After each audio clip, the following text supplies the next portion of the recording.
안녕하세요. DJ 선아입니다. 오늘의 사연 시작해 보겠습니다. 구독자 여러분, 안녕하십니까? 저는 이제 칠순을 넘기게 된 손주 보는 재미에 푹 빠진 할머니입니다. 손주도 건강해야 오래오래 잘 돌볼 수 있을 텐데, 나이가 1살, 2살 먹어가면서 몸이 어찌나 쉽게 망가지던지요. 나이를 먹어가면서 몸이 고장나는 거야 당연한 일이라고 하지만, 막상 제 일이 되니까 건강을 미리미리 챙겼어야 하는데 하는 생각이 들더라고요. 지금이라도 늦지 않았다고 생각하고 몸에 좋다는 거 꼬박꼬박 챙겨 먹다가 글쎄 저한테 이런 일이 생기게 될 줄은 꿈에도 몰랐습니다. 나이 70살을 먹고 별꼴을 다 보게 됩니다. 제 이야기 한번 들어보시겠어요? 제 인생을 어떻게 설명을 해야 여러분들께 공감을 살 수 있을지 잘 모르겠습니다. 저는 논팽이 같은 사람을 만나서 결혼을 한 덕분에 제 인생은 순식간에 아래로 곤두박질 치고 말았어요. 그 사람, 제 남편은 정말이지 허세가 잔뜩 뺀 사람이었죠. 말끝마다 자기 자랑에 붙어 있었고 걸음걸이 하나에도 나 잘났지 하는 기운이 흘러넘쳤습니다. 그런데 어쩌면 그 허세 가득한 모습이 제 눈엔 멋지게만 보였던 것 같아요. 사실 저희 동네가 아주 좁은 편이라 그렇게 멋져 보이는 사람이라는 게 많지 않았거든요. 특히 제 또래 여자아이들 중에서는요. 제 생각엔 저희 또래 여자애들 중에 제 남편을 몰래 짝사랑하지 않았던 애는 정자 하나뿐이었을 거예요. 정자와 저는 같은 동네에서 태어나 자란 동갑내기 단짝 친구였어요.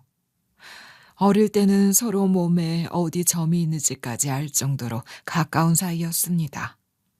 그래서 저희 둘은 첫사랑이 누군지 혹은 누구에게 마음이 있었는지 서로의 비밀이나 약점 같은 것도 다 알고 있었답니다. 그런 정자는 제 남편한테는 관심이 없었어요. 다른 친구들이 다들 남편을 두고 마음앓이를 하거나 저와 남편이 사귄다는 소문에 질투심을 드러냈을 때도 정자는 시큰둥했죠.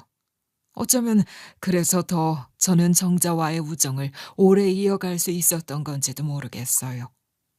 다른 친구들은 겉으론 축하한다고 하면서도 뒤에선 제 험담을 하거나 남편을 두고 저 여자랑 왜 사귀지 하며 곱지 않은 시선을 보내기 일쑤였거든요. 그때 전 조금 용기 있는 여자가 되고 싶었어요. 겁내지 않고 제가 좋아하는 사람에게 당당히 다가가는 그런 사람 말이에요. 그래서 결국 남편과 사귀게 되었고 얼마 지나지 않아 결혼까지 하게 되었죠. 남편과 서울에서 살기로 결정을 내렸을 때 주변 친구들 대부분은 그저 부럽다는 듯 좋겠다, 서울에서 살게 되다니 부러워 죽겠다 하고 말했어요. 그런데 정자만은 아니었어요. 그녀는 저희 동네 역 앞까지 따라 나와서는 끝내 눈물을 뚝뚝 흘렸거든요. 필순아, 진짜 가는 거야? 눈 뜨면 코 베어간다는 서울로 떠나는 거냐고. 음, 이제 서울 가서 살게 됐어. 결혼도 했으니까. 정자야, 잘 지내고 있어야 돼. 그럼 이제 우리 매일같이 만나서 수다 떨던 것도 못하겠네. 편지 써야겠네, 우리. 정자는 말을 마치지도 못하고 눈시울을 붉혔어요. 그 순간 저는 조금 당황했어요. 얘가 왜 이러지? 혹시 내 결혼이 질투나서 이러는 건가? 그런 생각이 먼저 들더라고요. 그땐 저도 너무 어려서 철이 없었던 것 같아요. 정자가 진심으로 친구를 떠나보내는 게 서운해서 그런 거라는 걸 시간이 꽤 흐른 뒤에야 알 수 있었어요. 당시에 전 제 인생이 찬란하게 시작되는 줄만 알았거든요. 남편과 함께 서울이라는 저희 동네보다 훨씬 크고 반짝이는 세상에서 자리를 잡고 살아가게 됐다는 사실에 들떠 있었죠. 정자의 눈물보다 서울 사람이 된다는 자부심이 더 컸던 저는 정자의 마음을 깊이 들여다보지 못했어요. 저는 서울로 떠났고 결혼 생활을 시작했습니다. 겉보기엔 모든 게 순조로웠죠. 남편은 멋졌고 서울의 집도 제법 괜찮았어요. 하지만 그 모든 게 다 껍데기였다는 걸 너무 늦게 알아차렸어요. 허세만 가득했던 남편. 그 사람은 저에게 사랑보다는 명함 자랑, 차 자랑, 자기 지인들 자랑만 했어요. 마치 저라는 존재는 자기 옆을 채워주는 장식품일 뿐이라는 듯 했죠. 그제야 문득 정자의 말이 떠올랐어요. 정말 행복했으면 좋겠다고요. 나중에 후회하지 말자고요. 지금 생각해보면 정자는 제 선택이 걱정돼서 친구로서 마지막 충고를 해주었던 걸지도 모르겠어요. 제가 진짜 어떤 사람과 인생을 시작하려는지 정자는 더 먼저 알아차렸던 건 아닐까요? 그런데 저는 너무 어렸고 너무 서툴렀어요. 아무튼 전 그렇게 25이라는 나이에 4살 연상이었던 남편과 결혼을 하고 서울에 자리를 잡게 되었어요. 꿈 많고 철없던 시절이었죠. 하지만 서울이라는 곳은요, 정말 눈 뜨고 있어도 코 베어간다는 말이 괜한 소리가 아니더라고요. 정신을 제대로 차리지 않으면 순식간에 휩쓸려 버릴 것 같은 그런 도시였어요. 적응만 잘하면 금방 우리도 자리 잡을 수 있을 거야. 남편은 늘 그렇게 말했지만 정작 그 말대로 움직인 건 저뿐이었어요. 서울에 처음 왔을 땐 진짜 하루하루가 낯설고 어려웠어요.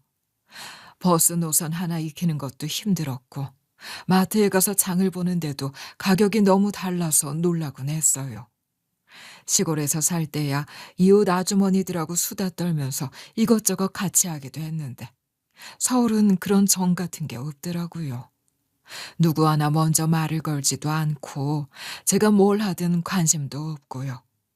그런데 그런 환경에 적응하기도 전에 전 임신을 했어요. 결혼한 지 얼마 되지도 않았을 때였죠. 사실 그 소식을 들었을 때 기쁘기도 했지만 한편으로는 막막하기도 했어요. 서울 생활도 아직 익숙하지 않은데 이제는 뱃속에 아이까지 품고 살아야 하니까요. 남편이 서울로 올라오자고 한 이유는 뻔했어요.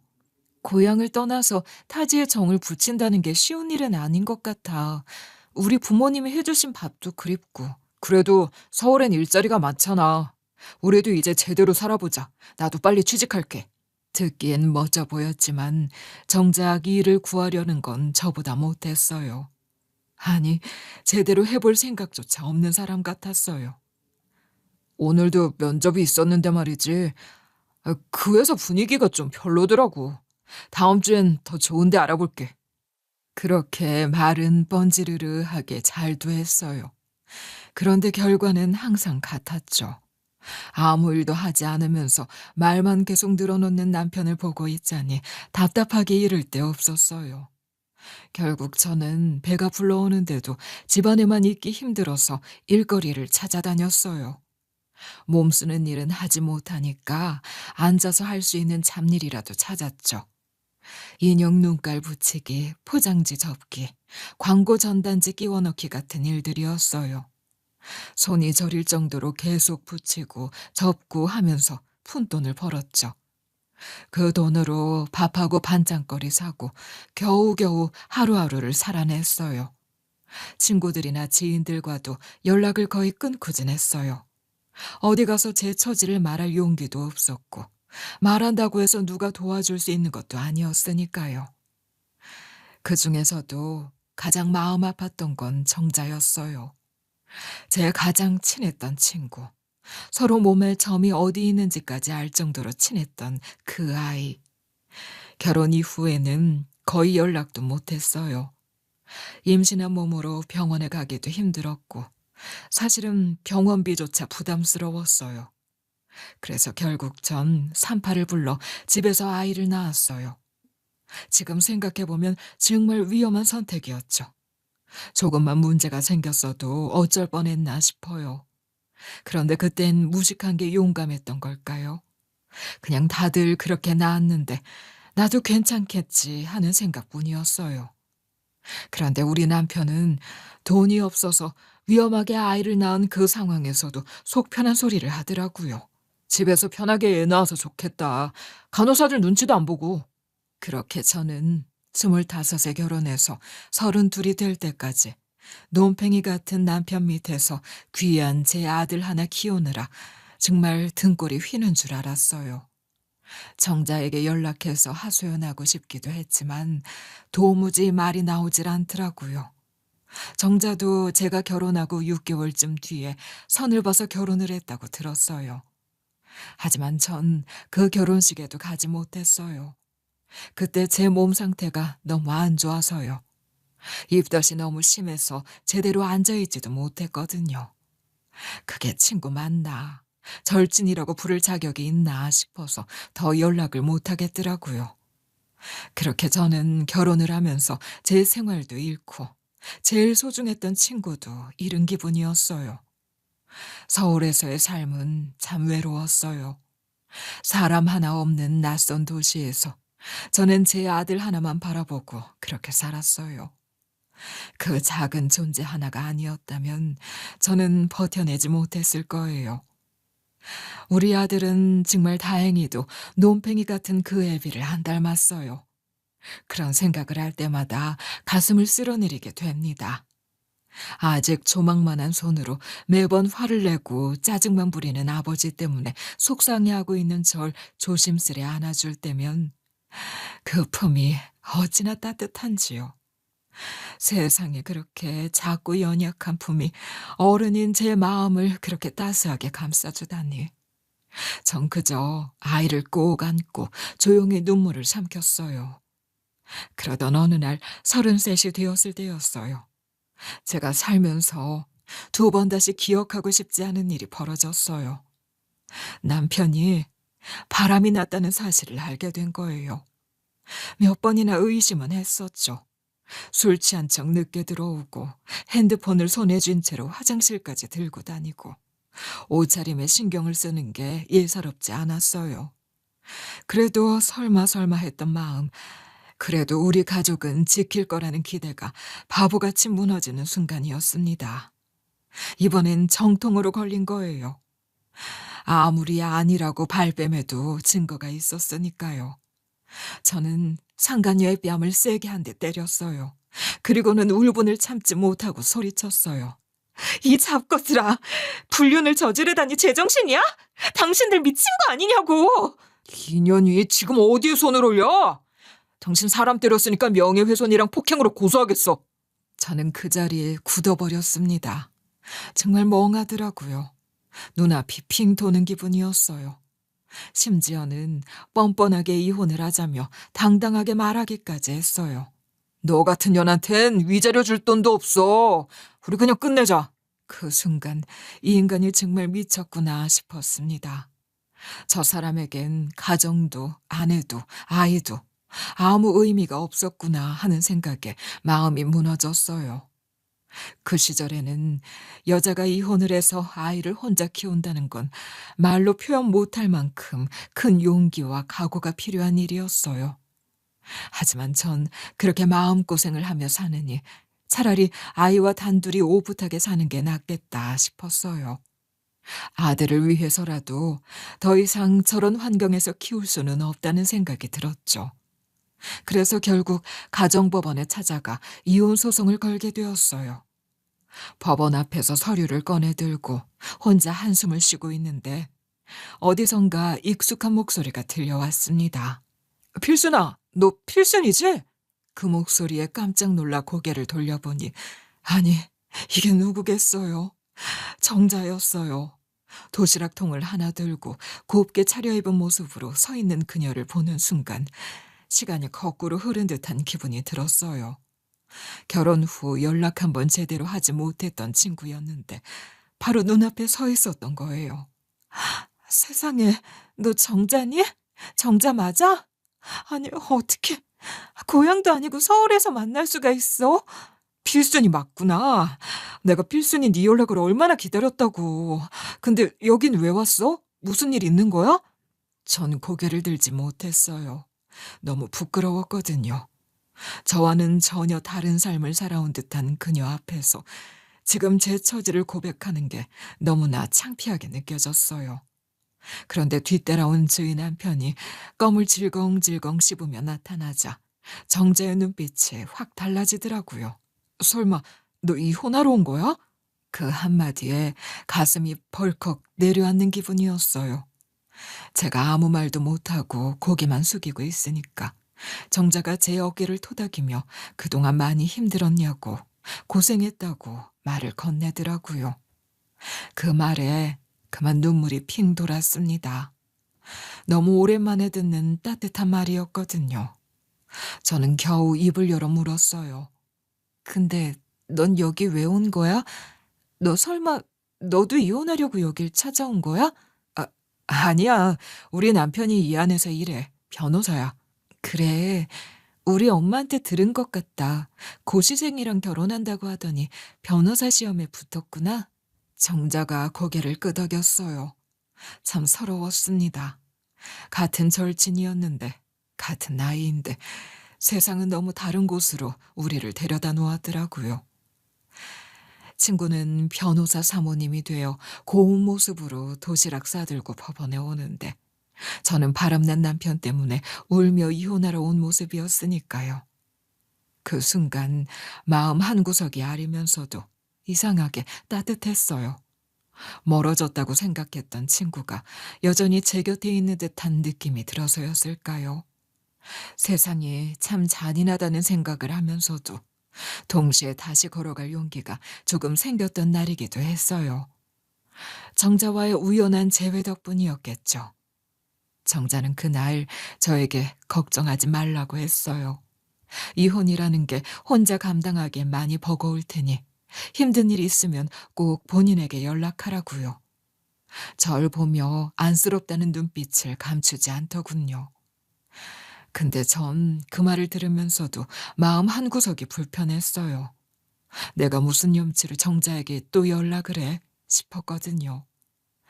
결혼한 뒤로 서로 소식 한 번 주고받지 않았던 사이였는데 전 처량한 몰골로 법원 앞에서 친구에게 동정을 받고 있었으니까요. 그 후로 전 꼬박 3달을 법원과 집, 직장을 오가며 살았어요. 이혼이라는 게 이렇게 길고도 지치는 일인지 몰랐어요. 전 남편이라는 인간은 끝까지 뻔뻔했죠.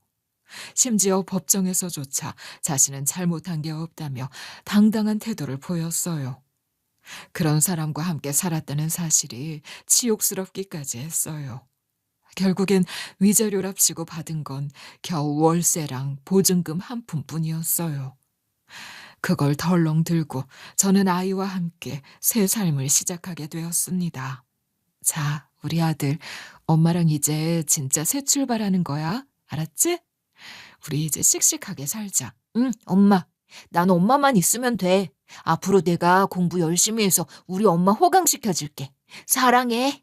이혼이라는 게 쉽진 않았지만 그래도 생각보다 젊은 나이가 도움이 되긴 했어요. 저는 남들보다 일찍 결혼해서 일찍 아이를 낳았고 33이면 아직 할 수 있는 일이 많았죠. 처음엔 식당 서빙부터 시작했어요. 시간제 아르바이트도 하고 주말에는 대리운전 콜센터에서 일도 했어요. 뭐라도 벌어야 했으니까요. 하지만 현실은 녹록지 않았습니다. 벌어도 돈 나갈 일이 너무 많았어요. 아이 학원비는커녕 밥값도 빠듯했고 옷 한 벌 사는 것도 큰 고민이었죠. 그런데 어느 날 그마저도 저희에게 닥친 일이 벌어졌어요. 아이가 갑자기 고열이 나는 거예요. 병원에 데려갔더니 폐렴이라는 진단을 받았습니다. 의사 선생님께서 당분간 입원이 필요하다고 하시는데 전 머릿속이 하얘졌어요. 병원비가 막막했어요. 아이는 아픈데 저는 일을 쉬면 안 됐고 병원비는 터무니없이 비쌌어요. 쥐어짜도 돈이 나오지 않을 상황에서 결국 전 며칠 전 법원 앞에서 다시 만났던 정자가 떠올랐어요. 한참을 망설이다가 조심스럽게 전화를 걸었어요. 벨이 2번 울리기도 전에 정자가 받더군요. 필순아, 무슨 일이야? 정자야, 미안한데 너 혹시 돈 좀 있니? 우리 애가 아픈데 병원비가 없어서. 어머, 아프다고? 병원이 어디야? 당장 갈게. 정말 한치의 망설임도 없었습니다. 그렇게 정자는 한달음에 병원으로 달려왔어요. 평소처럼 단정하게 머리를 묶고 얼굴엔 걱정이 가득했죠. 병원 문을 열고 들어오는 그 순간 저는 눈물이 왈칵 쏟아졌어요. 그리고는 그 자리에서 바로 병원비를 내주더라고요. 아무 말도 묻지 않고 계산대로 가더니 카드를 내밀고 조용히 처리했어요. 전 그저 뒤에서 멀뚱히 서 있기만 했어요. 뭐라 고마움을 표현할 방법이 없더라고요. 얘 필순아, 너 일 나가야 되지? 내가 아들 병간호도 할게. 괜찮아. 내가 하루 종일 같이 있어줄게. 너무 고맙다. 진짜 어떻게 이 은혜를 갚지? 은혜는 무슨. 네가 이렇게 힘들게 살고 있는데 여유가 조금이라도 있는 내가 도와야지 않겠어? 그게 바로 친구 사이잖아. 그 말이 어찌나 따뜻하든지요. 저는 그날 다시 한번 깨달았어요. 세상엔 정말 고마운 인연도 남아있구나 하고요. 비록 남편이라는 사람은 제게 배신만 안겨주었지만 친구 정자는 그 반대였어요. 삶이 날 밀어낼수록 누군가는 조용히 곁으로 다가와 안아주는 법이더라고요. 그렇게 전 병원에 아이를 맡기고 다시 일을 나갔습니다. 아들 얼굴이 아른거려 일하는 내내 마음이 편치 않았지만 정자가 곁에 있다는 생각에 조금은 마음이 놓였어요. 병원 끝나고 돌아왔을 때 아이는 환하게 웃으며 말했어요. 엄마, 정자 이모가 만화책도 읽어주고 맛있는 죽도 사줬어. 그 모습을 보며 전 가슴이 벅차올랐습니다. 고마워서, 미안해서, 그리고 다시 희망이 생겨서요. 그날 이후로 전 다시 마음을 다잡고 살기 시작했어요. 어쩌면 그때 정자가 나타나지 않았다면 전 정말 모든 걸 놓아버렸을지도 몰라요. 그날의 고마움을 전 절대 잊지 못할 겁니다. 그때부터 전 정자와 줄기차게 연락을 시작하게 되었어요.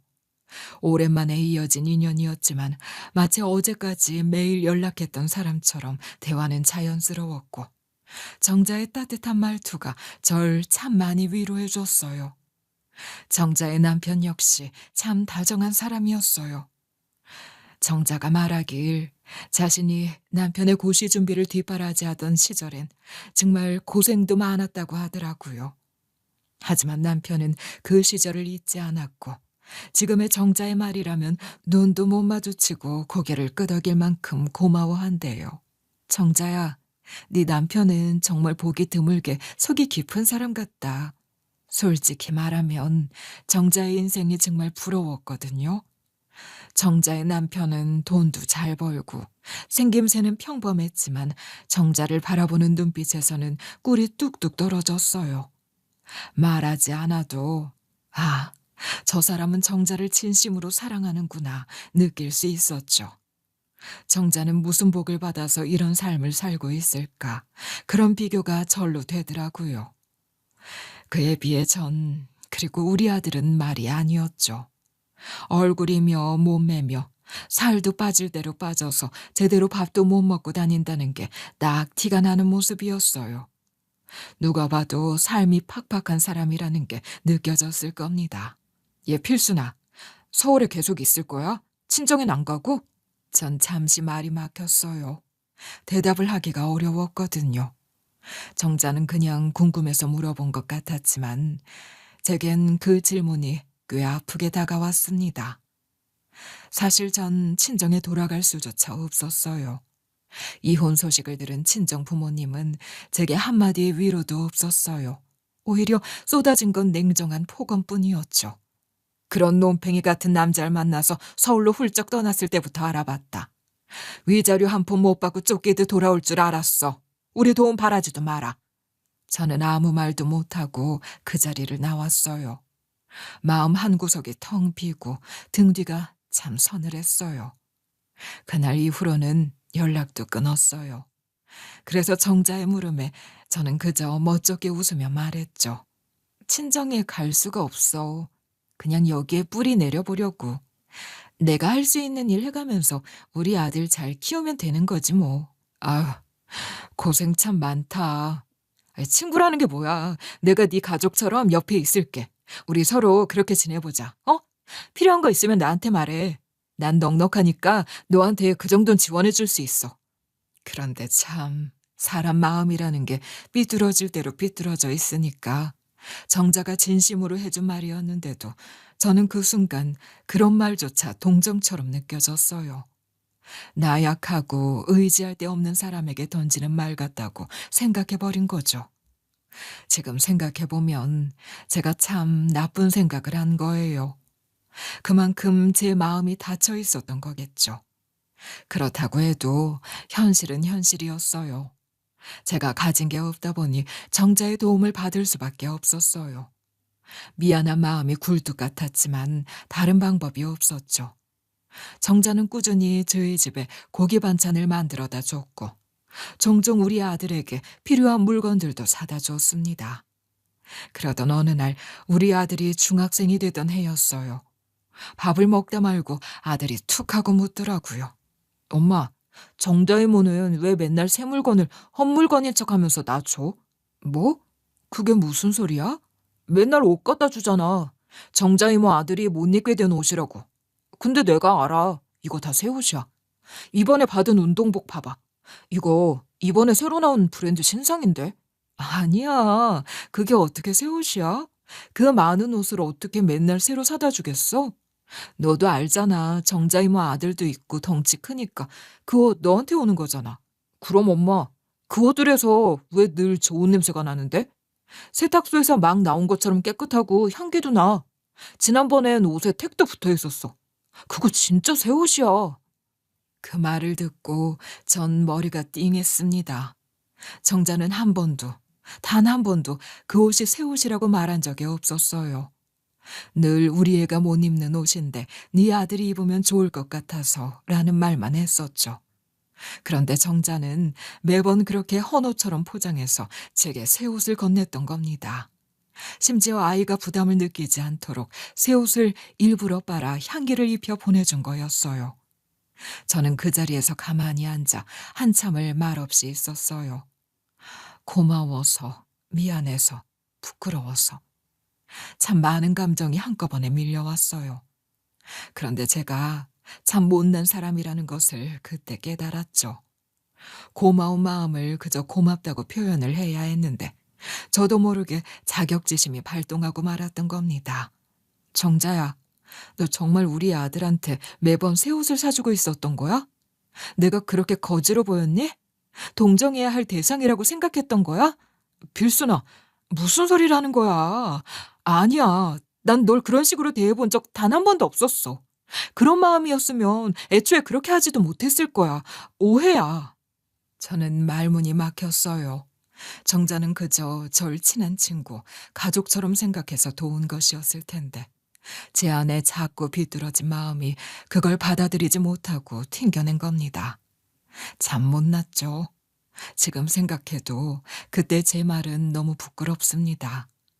그 일을 계기로 저는 정자에게 연락을 하지 못했습니다. 창피하기도 하고 또 미안한 마음도 컸어요. 그런데 알고 보니 정자는 저한테는 연락을 안 해도 우리 아들한테는 계속 연락을 하고 있었더라고요. 몰래 말이죠. 저 몰래 말이에요. 처음엔 너무 어이가 없기도 하고 또 한편으로는 배신감도 들었어요. 하지만 상황을 알게 되니 그게 아니었더라고요. 정자는 우리 아들에게 용돈도 쥐어주고 필요한 책이나 문제집 있으면 언제든지 말하라고 하면서 학용품도 챙겨주고 있었더라고요. 저는 돈 벌어야 한다는 이유로, 생계를 책임져야 한다는 이유로 아들에게 제대로 신경도 못 쓰고 있었는데 정자가 제 빈자리를 고스란히 채워주고 있었던 겁니다. 그 사실을 제가 언제 알았냐고요? 우리 아들이 대학에 들어갔을 때였습니다. 고등학교 졸업식 날이었어요. 아들이 전교 1등으로 졸업을 했고 서울에서도 네로라 하는 대학에 입학하게 돼서 학교에서 학교를 빛낸 학생상을 받았죠. 그 상을 받으며 아들이 무대 위에서 그러더라고요. 저를 올바르게 키워주신 엄마 고마워요. 그리고 정자 이모도 감사합니다. 정자의 이름이 갑자기 나와서 전 깜짝 놀랐습니다. 그런데 거기 졸업식장 한쪽에 정자가 서 있더군요. 저와 눈이 마주쳤고 정자는 환하게 웃으면서 제 앞으로 걸어왔어요. 아들 잘 키웠네. 축하해.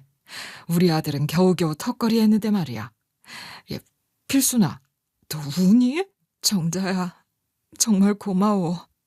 네 덕에 우리 모자가 살아남았어.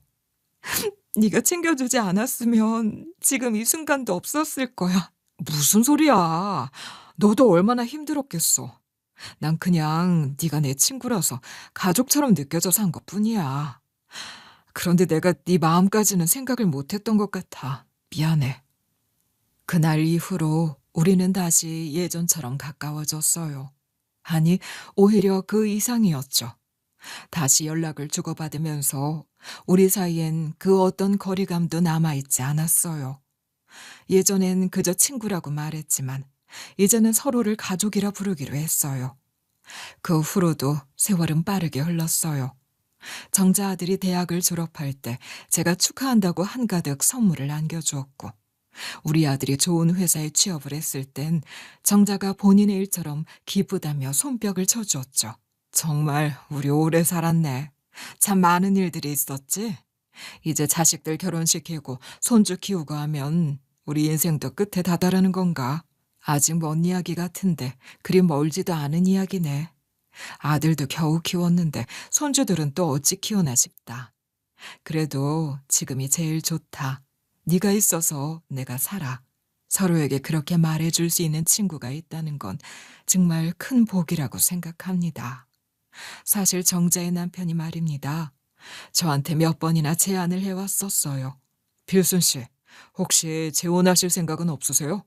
제가 아는 괜찮은 분이 있는데 한번 만나보시지 않겠어요? 아, 남자 때문에 얼마나 힘들었는데 또 결혼을 해요. 아니요, 전 됐어요. 우리 아들 하나면 충분해요. 그 아이 하나 보며 사는 것도 벅차고 감사합니다. 그렇게 말은 했지만 사실 가끔 외롭다는 생각이 들지 않은 건 아니었어요. 그래도 잘 참았죠. 정자네 남편도 절 사람으로서 아끼고 걱정해서 그런 말을 했다는 걸 알고 있었으니까요. 저도 고맙긴 했어요. 그러던 어느 날 우리 아들이 대기업에 들어가고 좋은 선자리에 나가더니 약사인 며느리를 데리고 왔어요. 그날 전 속으로 이런 생각을 했어요. 아, 이제 내 인생에도 빛이 나는구나. 내가 고생한 보람이 이렇게 오는구나. 너무나 기뻤어요. 세상에 이런 날이 나한테도 오는구나 싶었죠.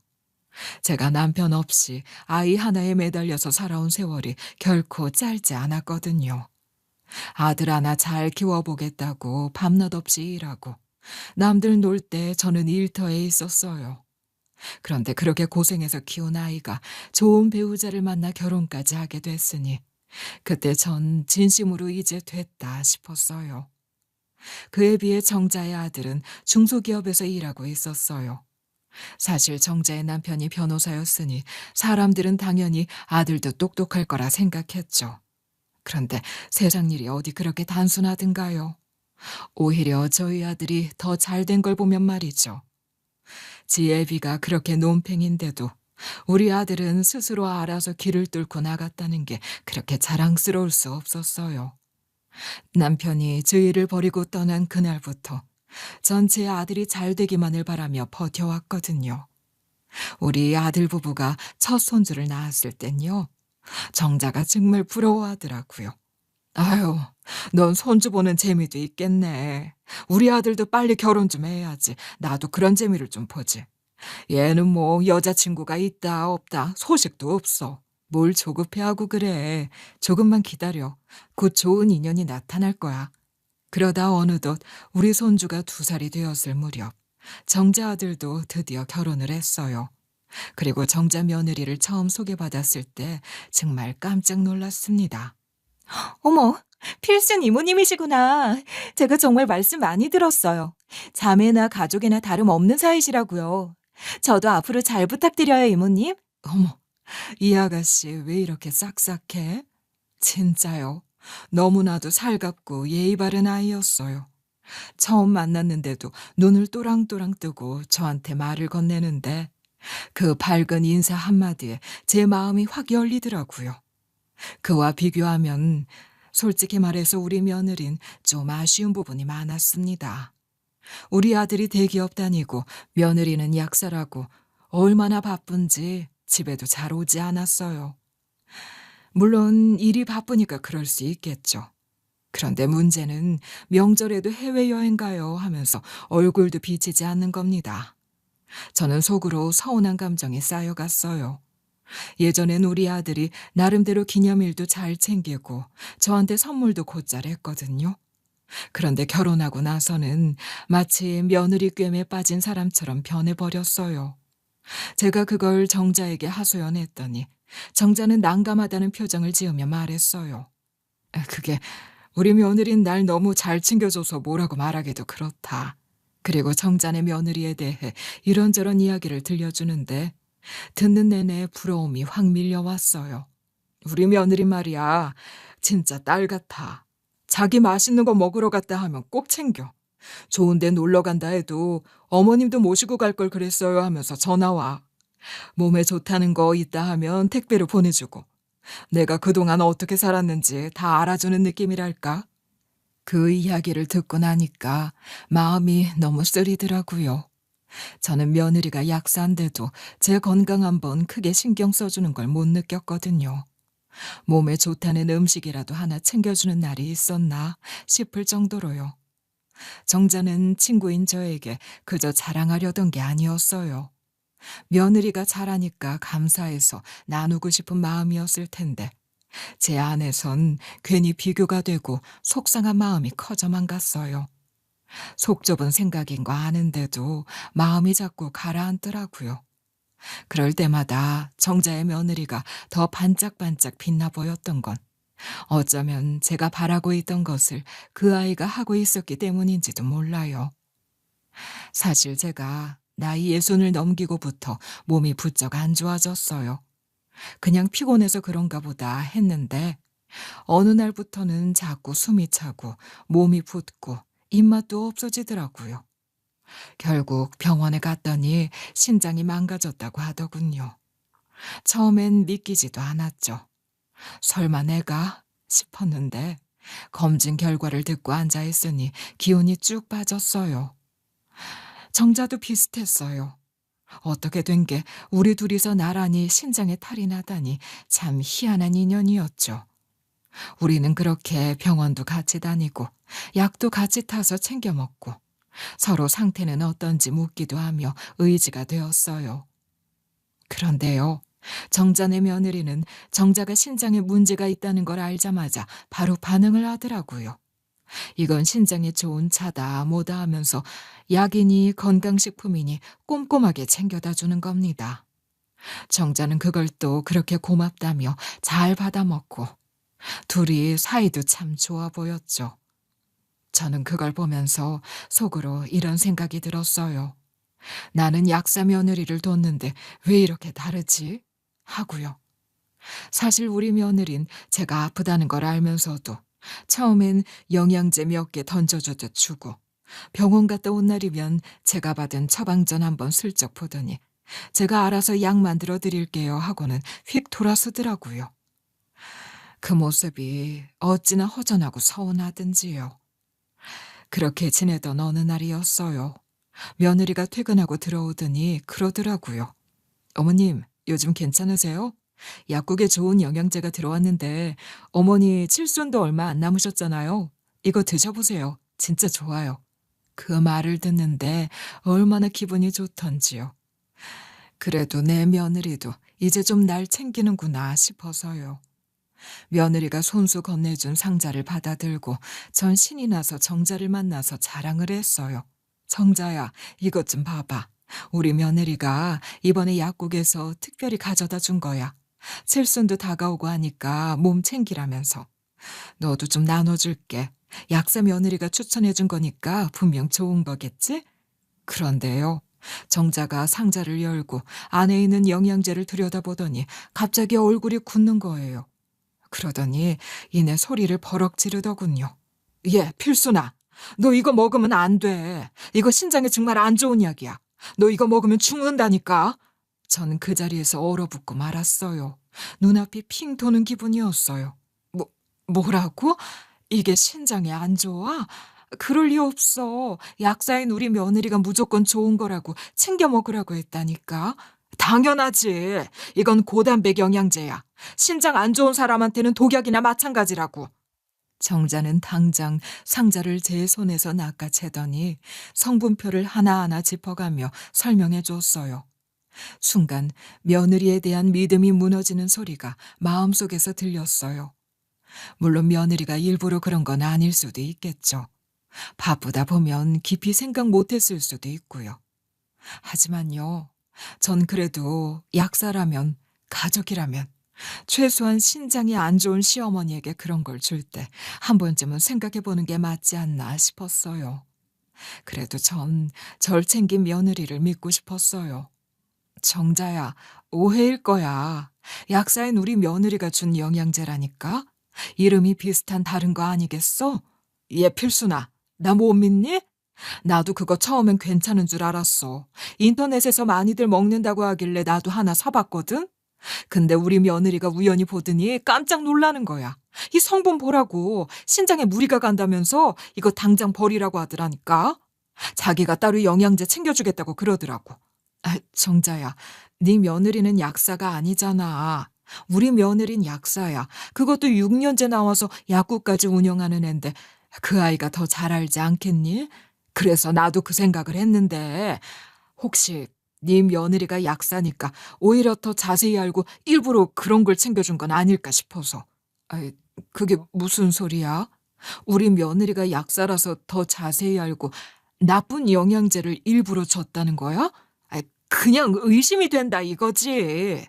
너도 알다시피 너랑 며느리 사이 그렇게 좋은 편은 아니었잖아. 괜히 나쁜 생각 들게 하려는 건 아닌데 혹시라도 해서 말해보는 거야. 정자의 그 말에 순간 저도 말문이 막히더라고요. 정자 말이 아예 틀린 말은 아니었으니까요. 솔직히 말하면 저도 며느리한테 섭섭했던 게 한두 가지가 아니었어요. 며느리는 언제나 친정만 챙겼지. 저는 늘 뒷전이었거든요. 명절 때도 시댁은 형식적으로 들르기만 하고 친정에는 일주일 넘게 있다 오는 걸 보면서도 저는 참다 결국 한마디씩 하곤 했죠. 너무한 거 아니냐고요. 친정만 챙기지 말고 시댁도 좀 챙겨달라고 말입니다. 그렇게 얘기할 때마다 며느리는 표정이 굳었고 제 아들도 슬그머니 끼어들어서 엄마, 며느리한테 너무 잔소리 심하게 하지 마세요. 요즘 세대는 다 그래요. 라고 편을 들었었죠. 그 말 들을 때마다 제 속이 부글부글했습니다. 아니, 아들놈도 며느리 편만 들고 마치 며느리 품속에 쏙 들어가서 엄마는 필요 없다는 듯이 느껴졌거든요. 그래서 괜히 마음도 상하고 질투도 나고 며느리한테 살갑게 대하려는 마음이 저도 모르게 접혀버린 것 같아요. 그런 상황에서 정자가 그렇게 말하니까 그 말이 은근히 마음에 걸리는 겁니다. 정자네 며느리는 정말 살가운 애예요. 하루에 한 번은 꼭 전화해서 별것도 아닌 이야기로 정자를 웃게 만들고 저랑 정자가 같이 있을 때면 불쑥 찾아와서 밥값도 계산하고 필순이 이모 하면서 저한테도 눈웃음을 지어 보이곤 했죠. 그런 며느리를 둔 정자 입장에선 당연히 자기 며느리 말을 믿고 싶을 거예요. 그리고 솔직히 저도 그 애가 참 부럽긴 했어요. 하지만 아무리 생각해봐도 우리 며느리가 일부러 절 해칠 생각으로 그런 영양제를 챙겨줬다는 건 말이 안 되잖아요. 약사라는 직업 자체가 신뢰를 기반으로 하는데 자기 시어머니에게 일부러 해가 되는 걸 권했다? 그건 며느리 입장에서 절대 해서는 안 될 일이고 자신의 경력에 흠이 갈 수도 있는 일이에요. 게다가 제가 뭐 대단한 재산을 가진 것도 아니고 정자처럼 건물 몇 채 가진 사람도 아닌데 제가 사라진다고 해서 얻을 수 있는 이득이 뭐가 있겠어요. 그냥 잔소리하는 시어머니 하나 사라지는 정도인데 그런 위험을 감수할 이유가 없잖아요. 그래도 우리 며느리가 그런 아이는 아니야. 내가 뭐라고 일부러 그런 일을 할 리가 없지. 아이고 답답하. 아니야, 나 진짜 겪어봤어. 나 이거 똑같은 성분 들어간 거 먹고 신장 수치 완전 망가졌어. 병원에서 바로 입원하라고 그랬다니까. 우리 며느리가 이거 보더니 완전 경악을 했어. 이건 절대 먹으면 안 된다고 나한테도 먹지 말라고 그랬어. 무조건 버리라고.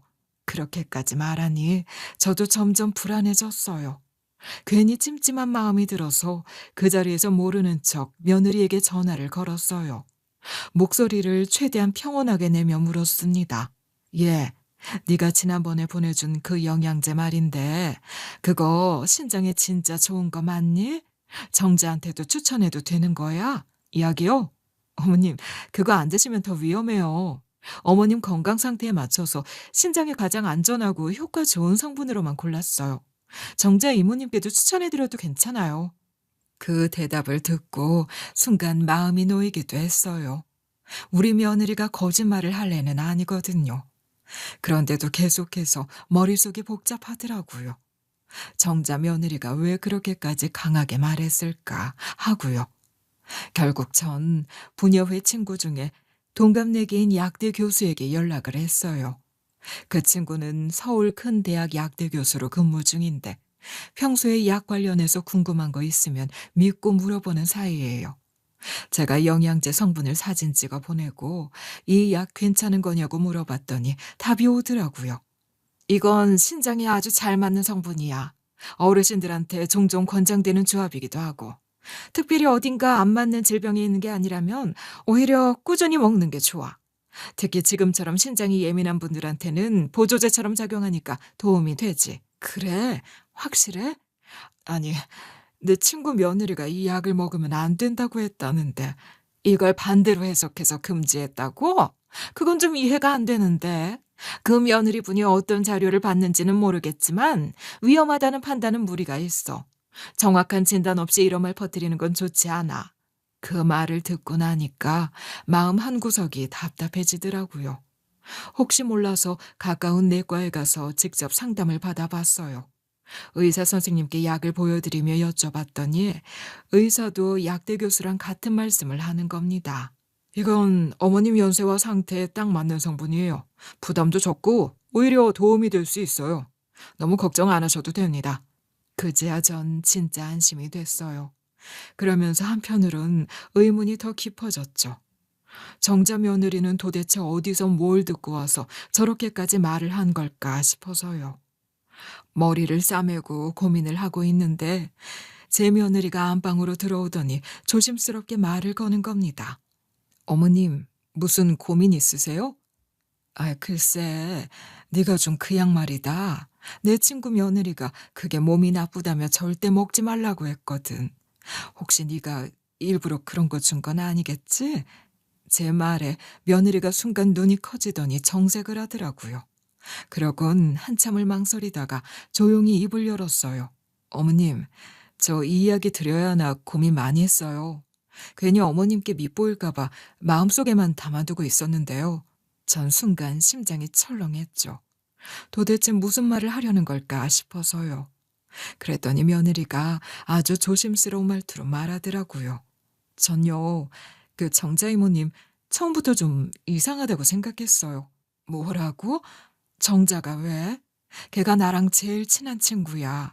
우리 아들한테도 엄청 잘했고 나한테도 항상 챙겨줬던 앤데 어머님한테는 은인이실 수도 있지만 제가 들은 이야기들 그리고 그분이 어머님 이야기를 하는 걸 몇 번 들어서요. 도저히 그냥 넘길 수 없더라고요. 무슨 얘기를 했는데? 그냥 팔자가 드센 사람이라고. 어머님이랑 친하게 지내면 제 팔자에도 문제가 생길 수 있다고 하시면서 저희 남편 보고 본인 아들이었어야 했다고. 애가 바뀐 건 아닐까 하는 이상한 말도 하셨고요.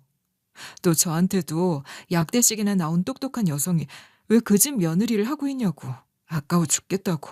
전 머리를 한 대 얻어맞은 것 같은 느낌이 들었어요. 정자는 정작 저에게 본인 며느리를 칭찬하면서 제 며느리 흉을 봤었거든요. 약대 나왔다고 절 무시하는 거라고. 그렇게 고고한 척하면서 시댁은 하나도 안 챙기는 불효자들이라면서요. 자식 새끼 소중하게 키워봐야 나중에 등쳐먹을 짓만 한다면서 조금 덜 똑똑해도 본인 아들처럼 본인 며느리처럼 노후 잘 보살펴주는 게 최고라고 했거든요. 싹싹한 정자의 며느리를 보면서 부러워했던 제가 다 부끄러워지는 것입니다. 그동안 제가 며느리를 괜히 오해한 건 아닐까 하는 생각도 들었고요. 그리고 정자와의 관계도 다시 생각하게 됐습니다. 내가 너무 그 말을 곧이곧대로 믿은 건 아니었는지 말입니다. 결혼식 날에도 신부 대기실로 찾아오셔서 절 빤히 보시더니 네가 내 며느리였으면 얼마나 좋았을까 하고 말씀하셨어요. 너무 이상해서요. 옆에 있던 남편한테 저 아주머니 누구냐고 물었더니 어머님의 가장 친한 친구고 은인이라고 하더라고요. 그 말을 듣고 아 그렇구나 하고 넘겼는데 그 후에도 자꾸 신경이 쓰이더라고요. 정자가 그런 생각을 하고 있었다는 걸 난 전혀 몰랐어. 신혼 초에도 제가 어머님께 정자 이모님이랑 자주 어울리세요? 라고 조심스럽게 물은 적이 있어요. 그때는 제가 어머님 친구 사귀는 눈이 없으신 거 아니냐는 식으로 말한 것 같아요. 그런데 어머님께서 화를 내셨잖아요. 내 친구가 어떤 사람인데 그런 소리를 하냐고요. 그땐 제가 괜한 말을 했나 싶어서 반성도 했죠. 그랬죠. 그때 전 며느리에게 몹시 화를 냈었어요. 정자는 제 인생에서 가장 가까운 친구였고 또 어려울 때마다 곁을 지켜준 고마운 사람이었으니까요. 그런데 그 정자가 며느리에게 그렇게 이상한 말을 하고 다녔다는 건 정말 믿기지 않았어요. 사실 그 이후에도 정자 이모님이 저한테 자꾸 이상하게 굴었어요. 저보고 그러더라고요. 어머님이 절 별로 안 좋아하신다고요. 본인이 아니었으면 어머님이랑 계속 사이 나빴을 거라고. 처음엔 그냥 우스갯소리려니 했는데 어느 순간부터 그 말들이 자꾸 머릿속에 남더라고요. 세상에, 내가 언제 그런 말을 했다고 그래? 난 그런 말 한 적이 없어. 어머님, 저도 그렇게 말씀하실 줄 알았어요. 근데요, 정자 이모님이 그렇게 말씀하셨대요. 어머님이 평소에 며느리 흉을 엄청 보신다고요. 저에 대해서 못마땅한 게 많으시다고 하시면서 어머님이랑 가까이 지내지 말라고 하셨어요. 괜히 잘 보이려고 하면 알랑방귀 끼는 거고 그건 어머님이 제일 싫어하는 거라고요. 그 순간 저는 눈앞이 아찔했습니다. 그렇게 며느리와 제 사이를 이간질하고 있었다뇨. 며느리는 계속해서 말을 이어갔어요. 명절 같은 때도 일부러 안 가는 게 좋다고 하셨어요. 어머님은 귀찮은 거 싫어하시는 분이니까 차라리 선물 세트 하나 보내는 게 더 좋을 거라고요. 그리고 전화도 자주 하지 말라고 하셨어요. 어머님은 전화통화 귀찮아 하시니까 괜히 연락하지 말고 혹시라도 고부간에 갈등 생기거나 섭섭한 일이 있으면 본인에게 말하라고 하셨어요. 자기가 어머님 절친이니까 제가 하는 말 다 풀어드릴 수 있다고요. 이야기를 들으면 들을수록 기가 막혀 말문이 막혔어요. 저는 믿고 지낸 친구였고 또 가족처럼 여겼던 정자가 어째서 그런 말을 했는지 도무지 이해가 되지 않았어요. 저는 며느리를 다시 바라보며 조용히 말했습니다. 그래서 그 말을 네가 다 믿은 거야? 믿고 싶지 않았어요. 그래서 제가 일부러 거리 두려고 했던 거예요. 어머님이 절 싫어하신다니까 저도 상처받기 싫어서요. 근데 오늘 이야기 나오고 정자 이모님이랑 어머님이 다투시는 걸 보고 저도 더는 못 참겠더라고요. 솔직히 말씀드려야겠다고 마음먹었어요.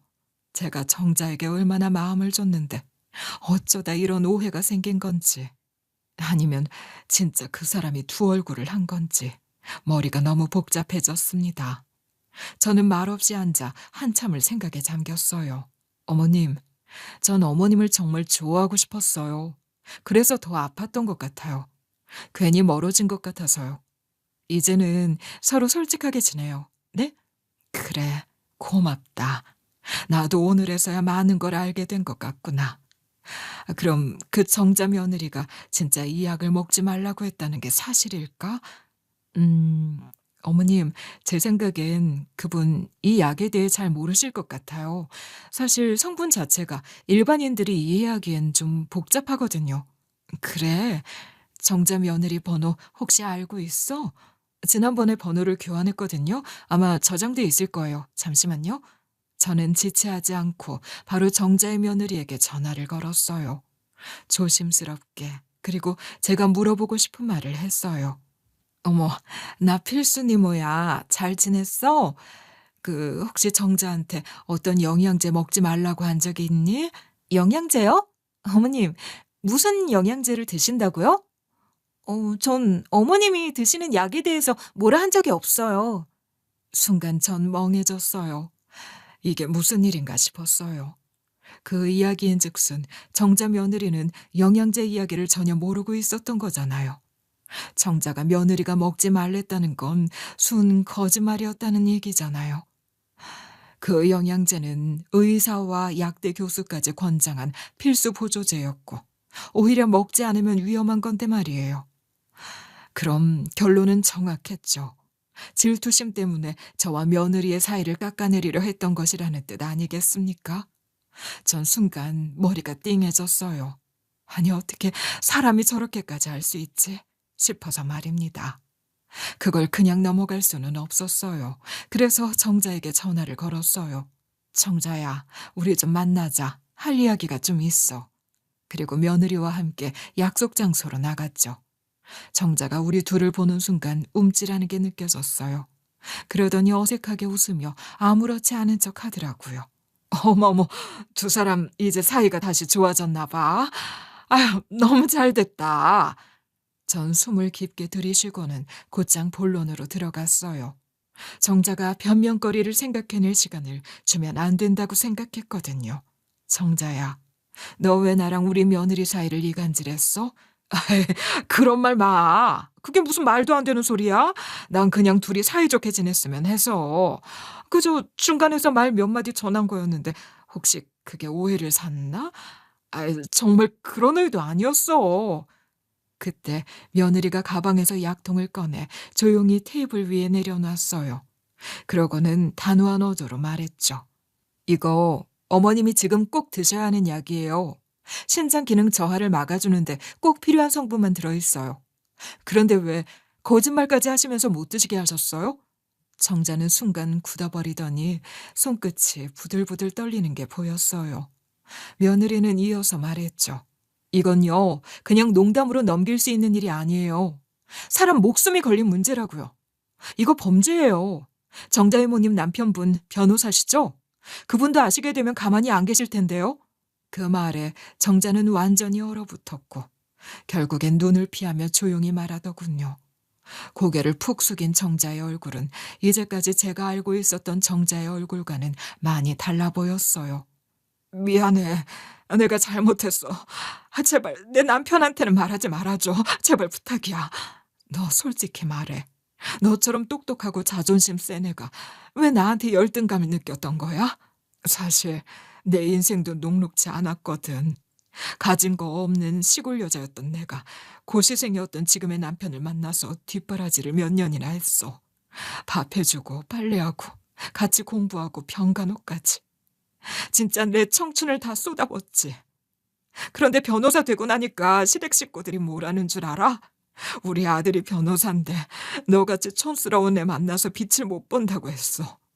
내가 어떻게 살아왔는지 그 수고한 시간을 싹 무시당하고 말이야. 그녀의 목소리에 담긴 서러움은 저도 이해가 됐지만 그렇다고 해도 며느리에게 그렇게 했던 건 용서받기 힘든 일이었습니다. 너의 아픔은 이해하지만 다른 사람을 해치는 식으로 자신을 세우려 하지 마. 특히 며느리와 내 사이를 이간질한 건 정말 아니야. 그건 친구 사이에선 있을 수 없는 배신이야. 정자는 고개를 숙이고 아무 말도 하지 못했어요. 처음엔 정자의 편을 들던 정자의 남편도 시간이 지나면서 점점 마음이 달라졌다고 하더라고요. 본인 스스로 변호사인데도 집안에서 대접을 못 받는 것 같다고 느끼기 시작했대요. 시댁 식구들이 정자를 무시하고 괴롭히는 것도 모자라 정자의 남편까지도 어느 순간 그런 분위기에 휩쓸려 함께 상처를 줬던 거죠. 정자가 아들을 낳았는데 그 아들이 공부엔 소질이 없고 성적도 별로였잖아요. 그러자 시댁에서는 엄마 닮아서 그렇다.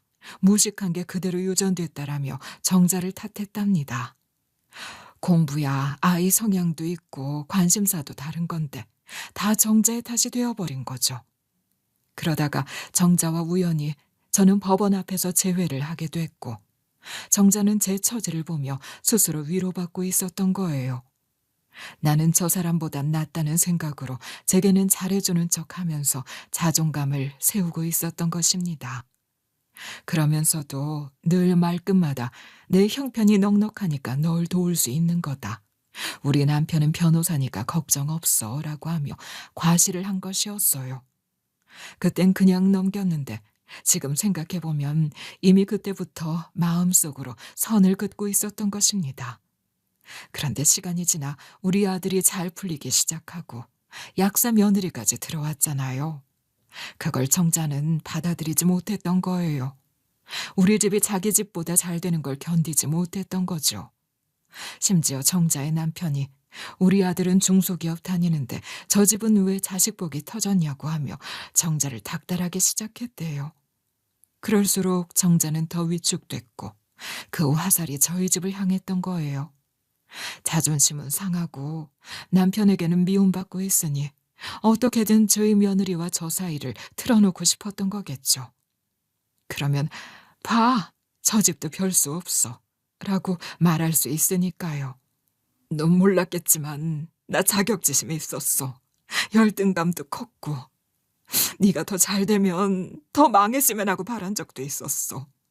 네가 그 남자랑 결혼해서 서울에 갔을 때부터 부러웠고 네가 이혼한다고 법원 앞에서 만났을 때 속으로 쾌재를 불렀어. 그 이야기를 듣는데 마음이 참 복잡하더라고요. 저는 정자가 제 인생의 친구라고 생각했는데 제 목숨 가지고 거짓말을 하고 제 며느리랑 절 이간질했던 사람이었을 뿐이었잖아요. 도저히 가만히 있을 수가 없었어요. 저도 모르게 울분이 터져서 정자의 머리채를 잡았어요. 이 썩으려나 나쁜 년. 어떻게 그런 짓을 해? 감히 누구를 가지고 장난쳐? 난 널 내 평생의 친구라고 생각했는데 네가 어떻게 이럴 수가 있어? 미안해 필순아. 나 한 번만 용서해줘.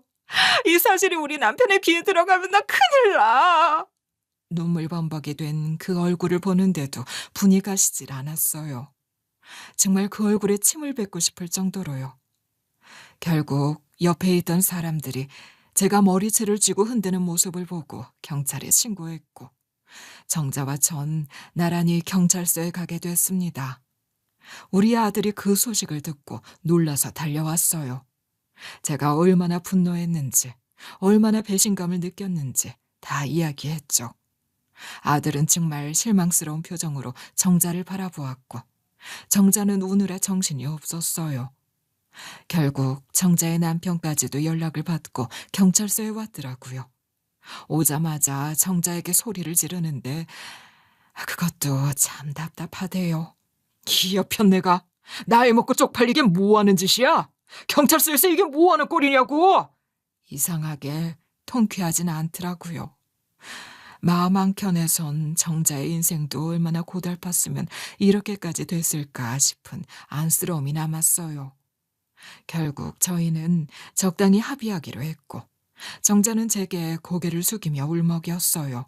그래도 필순아, 너랑 함께라서 즐거웠던 것이 더 많았어. 날 용서해 줄 수 없니?